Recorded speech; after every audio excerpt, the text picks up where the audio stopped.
حضرت امام اعظم ابو حنیفہ رحمۃ اللہ تعالی علیہ، آپ کے بارے میں ایک بات مشہور ہے، آپ کا ایک آدمی نے قرض لینا تھا، جب قرض لینے گئے نا تو جس نے قرض دینا تھا اس کے گھر کے ساتھ ایک درخت لگا ہوا تھا، وہ درخت بھی اسی آدمی کا تھا جس سے انہوں نے قرض لینا تھا۔ آپ دھوپ میں کھڑے ہیں تو کسی نے کہا حضور خیر ہے،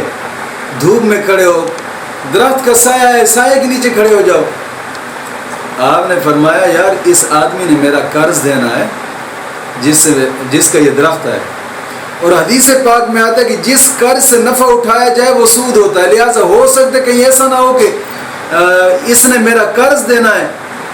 اور میں جناب چوڑا ہو کر اس کے درخت کے نیچے کھڑا ہو جاؤں کہ یہ میرا مقروض ہے جی، کہیں یہ سود نہ بن جائے۔ یعنی اتنا ڈر خوف رب کا رکھتے تھے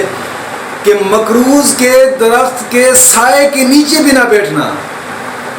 اب ہمارے ہاں تو یہ حال ہوتا ہے کہ جب قرضہ لینے کے لیے جاتے ہیں تو جناب اتنا اونچا بولتے ہیں اور اس کے گلے میں پڑ جاتے ہیں تاکہ پورا محلہ سن لے یہ ہمارا مقروض ہے جی۔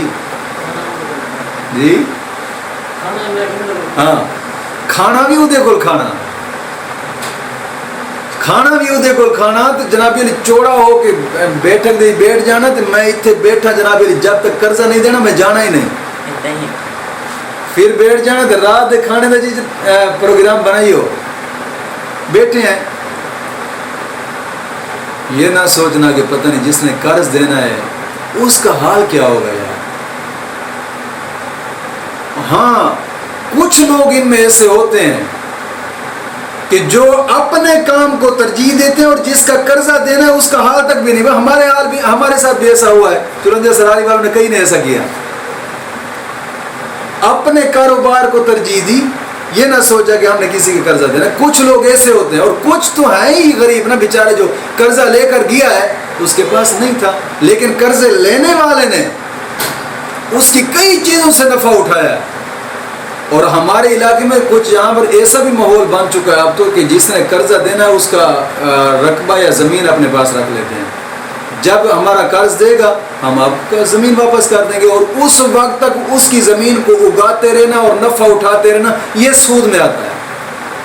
اور ہمارے بزرگ لوگ ان چیزوں سے بچا کرتے تھے کہ یار کمال ہے، ہم نے جس کو قرض دیا ہے اس کی چیزوں سے آپ جناب علی فائدہ اٹھائیں،